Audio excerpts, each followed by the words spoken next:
This is the Benefits Buzz Podcast, your weekly pulse on what's happening in the world of employee benefits. Brought to you by your friends at WEX, who believe in simplifying benefits for everyone. Now listen up and let's get buzzed. Welcome. It is season 8 of Benefits Buzz. I can't believe it's finally here. My name is Eric Pilla, your host of the Benefits Buzz this season. Wow, what a cool way to kick off season 8. We've got an extremely timely episode. We're, of course, talking about the one big, beautiful bill act that was just passed right before the 4th of July break. Now, there's hundreds of pages, but as you know, this podcast, we're going to focus on everything that's related to, there was some really good info that came out around health savings accounts, a little bit about FSAs, and we want to dive into what does this all mean. Let's comb through this one big beautiful bill, or OB3, whatever you want to call it lovingly, and we're going to dive into what this means for us in the health space and benefits space to see what we can glean and get the most bang for our buck in this discussion. To do so, we've got our 5-timer guest, Chris Byrd. He's the WEX Health and Benefits Senior Vice President. Chris, welcome to this monumental episode. Thanks so much. I want to pinch and zoom now into a couple of the ones that you talked about, the headlines, right? First of being the bronze and catastrophic ACA exchange plans that are now HSA eligible starting, I believe, in 2026. That's millions, I believe, millions of Americans, right, that now can enroll through these ACA plans. So we'll love to get, your thoughts on what kind of impact you see this having, not only on these audiences, but also on HSAs in general. Sure. This is the one I personally and professionally I'm the most excited about, because if you're buying a bronze or a catastrophic plan as an individual on an ACA exchange, that's a really skinny plan. It's got very high deductibles. It's got high cost sharing requirements above the deductible. These are not generous plans, right? They have lower premiums, but you pay for it one way or another. Right. And yet, somewhat counterintuitively, and I don't think this was well understood and well socialized, was that even though these are the skinniest of skinny plans, most of them, in fact, nearly all of them, were not HSA qualified. And that was for technical reasons. I mean, I'll give you a little bit of the technicality here. So the ACA has maximum out-of-pocket limits for any plan that's on an ACA exchange. And those maximum out-of-pocket limits are based on one formula with one inflator. At the same time, HSAs have an out-of-pocket maximum limit for qualified plans. And what's happened over the what is it like now, 14 or 12 years, I guess, since the ACA really went into effect, those two have diverged rather widely. And so, in fact, the HSA plans have lower out-of-pocket maximums than most of the ACA plans on the exchanges that are in the bronze and catastrophic category, to the tune of, like, for a single person, HSA out-of-pocket max $8,300, out-of-pocket max for an ACA plan $9,200. And so these ACA plans were not HSA qualified. There were other plans that maybe were pretty skinny, but maybe they covered one thing for deductible that wasn't allowed in an HSA plan. And so what's really cool is there's 7.3 million people enrolled in these plans this year, and virtually none of them could have an HSA, even though they were exposed to like incredibly high cost sharing, and now they can. So that's one that frankly is very cool, and from a perspective of doing a lot of good for a lot of people, we're really excited about it. Yeah, super powerful. Thanks for breaking that down. A lot of individuals impacted now have eligibility, which is great story, and something I know that is near and dear to our heart here at WEX, as well as to a lot of people that see value in what the health savings account can provide to individuals and families. Want to focus to the other one you talked about. Direct primary care arrangements have gained lots of steam, popularity.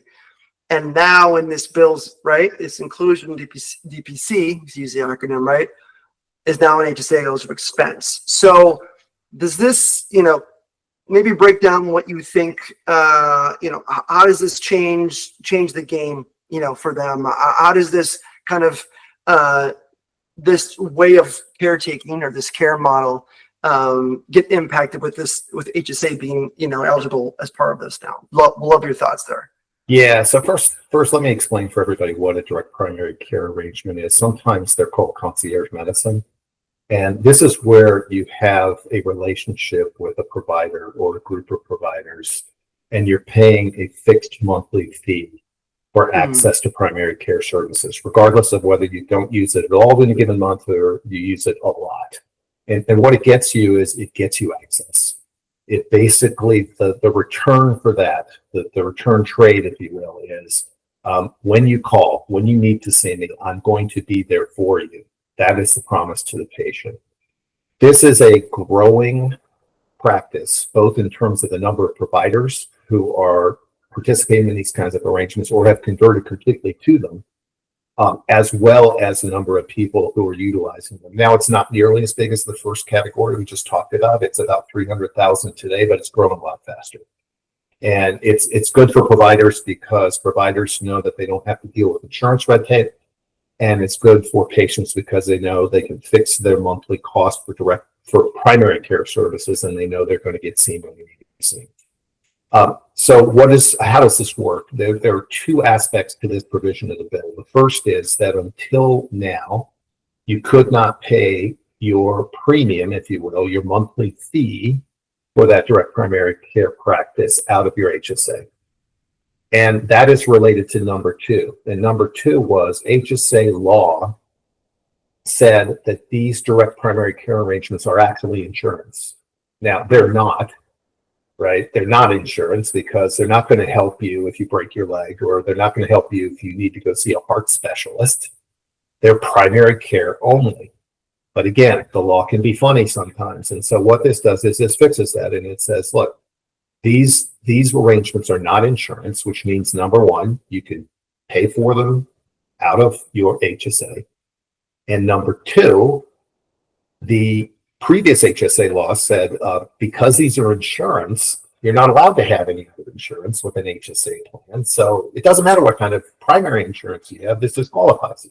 And so now if you have a direct primary care arrangement, if your health insurance is otherwise HSA qualified, you're good to go.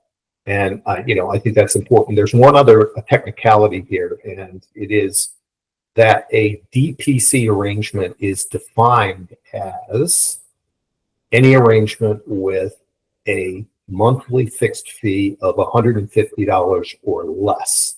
Okay. For an individual, or twice that much for a family or a couple. And the intent behind that was, look, if you have some, Hollywood access primary care that costs $1,000 a month, we ain't going there, right? We're not gonna consider that to be good to go. No, that's good. These details matter, as we know. So thank you for walking through them. I think this is really what our listeners are hoping, is to kind of understand again how each of these changes and additions will impact, right?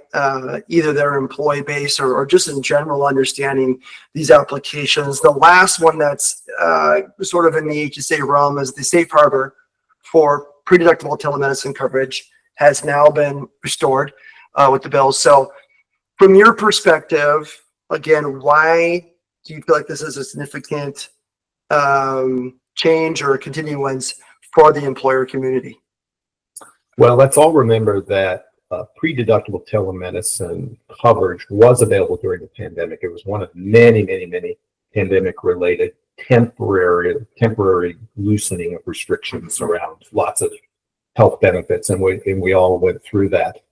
It was extended a couple of times after the pandemic, but it ran out at the end of 2024, and there was an attempt to extend it one more time in the very messy year-end package. It didn't happen. What happened during the pandemic, obviously, was there was incredibly high usage of telemedicine, and the vast majority of medium and large employers offered telemedicine coverage and offered that to be covered pre-deductible because they wanted their people to be able to get health care. And when the entire economy was locked down, it was really hard to get access to health care. So that was important. But what was interesting was even after the pandemic and after everything opened up and people could go to the doctor physically again, employers continued to see the value of being able to cover these services, even in HSA qualified plans, because they're much more efficient in many cases. It's less expensive to receive a telemedicine consult than it is to actually go to the doctor. And so what did the employer want to do? The employer wanted to incent their employees to choose the lower cost option through economics, right? And so the employer community has made this a huge priority for the last 3 or 4 years, getting it extended, and then this year getting it reinstated. And their voice was loud and clear. Now, the telemedicine exemption or safe harbor was not in House bill. It was the one thing that was put into the Senate bill. And it was the employer community, and it was the various employer groups who really carried the water on that one. Okay. Great. Another little insider information. I love to get that juicy details, Chris. That's great. Well, excellent. Thank you. There was another highlight I saw around dependent care flexible spending accounts, specifically. I think finally, I don't know, you'll correct me, but I feel like we've been sitting at the annual limit of around, because I used to have young kids who were in daycare, and so we would use this dependent care. I think it was $5,000, but it was at, and I think it's been that way for over a decade, maybe close to 2. You tell me, but it was recently increased to 7,500. Not a gigantic, right? But it is definitely something, right? It's a step in the direction. How do you think? Again, would love again. You just have such good, I think, anecdotal observation of this, but also how do you see this impacting families that are leaning on these types of tax benefits? Well, how about 39 years? Try that. 39. I was 39. So literally. And I think a lot of the people in the audience who follow these things and are active in administrating these programs know this very well. Yeah. That limit was established in 1996. So every year I do a fun little exercise, and there's a CPI calculator. You can just Google CPI calculator, and it's the Bureau of Labor Statistics. And you type in a number, and you type in a month and a year, and it tells you what the number is in any month and year that you want to choose as an end date. And $5,000 at the end of 1986, because I can't remember exactly when in 1986 it was enacted, but the end of 1986, which is the most conservative, is like $14,500 today. Okay, so that's data point number one. Data point number two is that there is a caregiving website out there that has a national survey they publish every year of the average price of childcare for not for infants. This is childcare, right? And for a single child, it's $343 a week, or $16,500 a year. So look, we're really, really happy that this happens. We were pleasantly surprised that it happened. It's a nice step, but we only consider it the first step in a long journey to get to parity. It's I had kids that went through this. You had kids that went through this. Lots of the audience is probably struggling with this today. Something's better than nothing, but we're not done.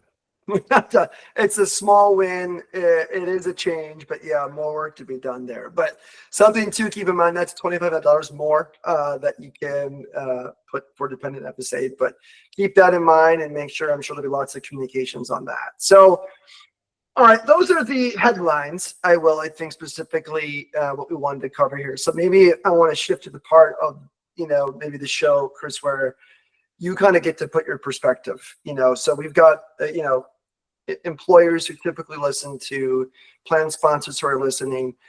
What are some things maybe start, like common steps that they should start taking to kind of prepare for some of these new HSA and FSA provisions that will be rolling out next year? Yeah, let's take them off real quickly. I mean, the bronze and catastrophic are now deemed HSA eligible. That doesn't apply to group health plans. It applies to individual insurance that's purchased on an ACA exchange. So you might think, well, what does an employer have to do with that? Well, some employers are providing individual coverage, HRAs, ICHRAs. They're providing funding so that their employees can go out and shop on their own. And so if an employer is doing that, they should make sure that their employees understand that if they buy a bronze plan on an ACA exchange, then they can have an HSA, because they want their employees to know that they have the ability to access that valuable benefit. Direct primary care, again, not as widespread as it will be in probably 5 years, but there actually are employers out there who today do offer to cover all or part of that monthly fee as part of their employee benefit package. And my guess is that you're going to see more employers looking at possibly doing that.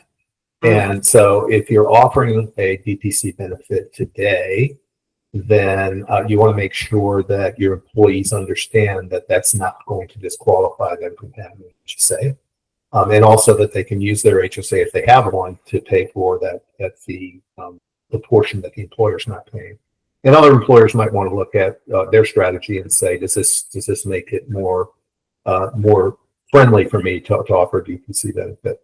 The telemedicine is a couple of things. Number one, there are a number of employers, lots of employers, who were covering pre-deductible until the end of last year. They had to quit doing it this year. So if you're looking to reinstate it, right, then now you have a green light, and it's actually retroactive to the beginning of the year, which simplifies things from the employer's perspective considerably. Because they can go back and say, hey, if you had telemedicine expenses earlier in the year, the employer can choose to cover them, and it doesn't disqualify. Make sure you align your plan docs, right? And then for other employers, if you've been holding off, waiting to see how this whole thing gets settled, the good news is we're not kicking the can down the road 2 years at a time. The way Congress likes to do things, this is permanent. Yep. And so you have the assurance that you know what the law is going to be, for the future. And then with that, it's number one, just make sure your employees understand when they go through enrollment that beginning next year, and this is for any plan year beginning January 1st, 2026 and beyond, that they can now set aside up to $7,500 a year. And then obviously you need to amend your plan documents and your enrollment materials and your online then admin platform and all those kinds of things. Yeah, that's great. And maybe you hit on some of that, because my mind will start going to, do you see this legislation influencing employer plan design, in the next couple of years? You talked about a couple of things. I think education is certainly good, but anything, if you looked into your crystal ball that you think around high deductible health plans that employers should be thinking about when they're putting their plans together? Well, I think in the short run, we've already talked about the things that now are going to be allowable that weren't allowable before. You can have an HSA where before you couldn't have an HSA, or you could pay for an HSA, or I can cover telemedicine, right? I think as employers begin to think about the future, one of the things that the industry, and certainly we here at WEX have been pushing for a long time, is flexibility in plan design. We haven't been asking for the first principles of HSAs to be set aside, which is that the employee or the consumer needs to have some skin in the game, but give the employer or give the insurer some flexibility in what they cover, as long as it doesn't become too rich a plan. And what's important here is that I think this is the first meaningful step toward that we've seen since the creation of HSAs over 20 years ago. So where employers go from here, I think, depends a little bit on where public policy goes in the future from this hopefully important inflection point. When we think about, have we started to create, from your perspective, a flywheel? Can we maybe expect more, stages of reform, or around consumer-directed healthcare that, might be on the, 7 of them got cut out? Is there an opportunity? What do you see? Is this an administration that has an eye on that, or do you think we've seen what there was to see in this space? I think there's a real opportunity for the flywheel here. As you said, I think this is an important jumping off point. I can tell you that as early as Thursday afternoon, after the bill passed the House, and we knew the president was going to sign it, I was on a call with a number of industry colleagues and others who are influential, already talking about, okay, what's next? A couple of things I'll point out here. As important as, before I get to the what's next, as important, I think we really can't lose sight of the fact that through this entire process, we saw a lot of support from senior leadership in Washington, whether it's the administration, whether it's the leadership of both houses of Congress for HSAs, and even the things that didn't make it into the Senate bill, right? There was a lot of support in the House, and I think there's a lot of support in the Senate. It was just hard to fit things into a bill where there was a lot of horse trading going on about things that had nothing to do with us. Right. So, what are we going to work on? First of all, I think we'll take an approach of trying to do this incrementally. Nothing really big gets done in one fell swoop, but you can make measured progress, and this is what we're trying to do. So, our first priority is likely to be that working seniors piece. There are 5.6 million Americans who are past retirement age. They're Medicare eligible. They're working. They're covered by their employer's group plan, but they can't contribute to an HSA because they're enrolled in Medicare Part A, which happens automatically if you take Social Security. Right? And that's a mouthful, but solving that problem for working seniors, I can tell you, we got this close. We really got this close. We didn't know until 3 a.m. Thursday morning last week that we were not back in. We thought we'd have PAP in. So that'll be number one. And 5.6 million is a lot of people, right? So again, ability to impact the maximum number of people is really where we kind of go. The second is that this bronze and catastrophic idea of these are HSA qualified plans. We would like to get that extended to the group market. So SHOP plans, the small business health options program, those are categorized into metal tiers as well. And so sending it over to the group market sets us up for potentially an actuarial value test, which would give us a lot more flexibility to cover different things underneath the deductible. There are other things on the list, but I think we'll focus on the things that we can get done that build off of the momentum of this bill that was just signed into law. I want to squeeze every ounce of knowledge I can out of you, Chris, when you're on your show. So maybe you'll just end up with an open-ended question around, hey, anything else that you'd like to share? We tried to hit up a couple of the key questions that we found that really, pulled out some of the headlines from this one big, beautiful bill. But anything else in there that you want to leave with our listeners, just what's included or just something that's noteworthy? Yeah. First of all, two things, two specific things. One that was left out, one additional item that was left out, and one that was taken away. The one that was left out was related to individual coverage health reimbursement arrangements, ICHRAs. And there was a provision in the House passed version of the bill that didn't make it into the Senate bill that would have codified the regulatory guidance that established ICHRAs back in 2019, making it harder for them to be undone by an unfriendly administration in the future.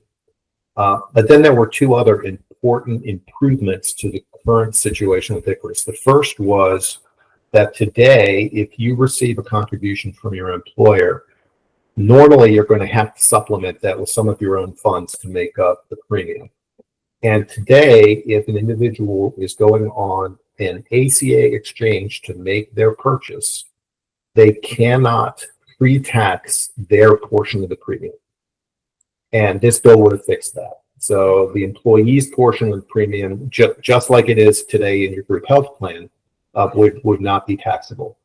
And the second is there was a 2-year tax credit as an inducement for smaller employers to adopt individual coverage HRAs.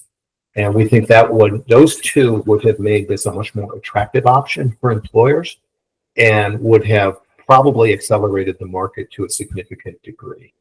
And so that will be another industry priority going forward to try to see what we can do there. And the important part there is going to be getting a Senate champion.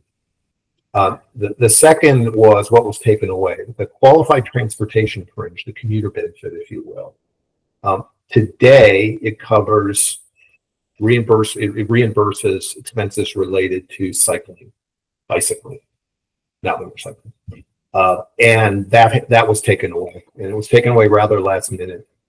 I don't have a lot of inside baseball as to why, but it was, and so that won't be available going forward.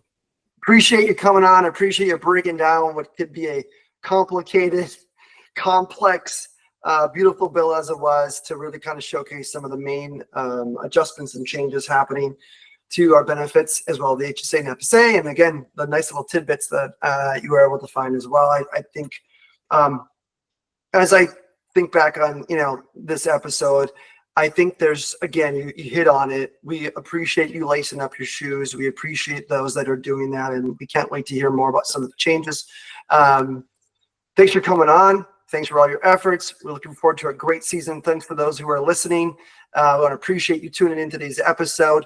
If you would love to, please subscribe to season 8. We've got a great season planned for you and can't wait to bring you more exciting content. Thanks so much. Have a great rest of your day.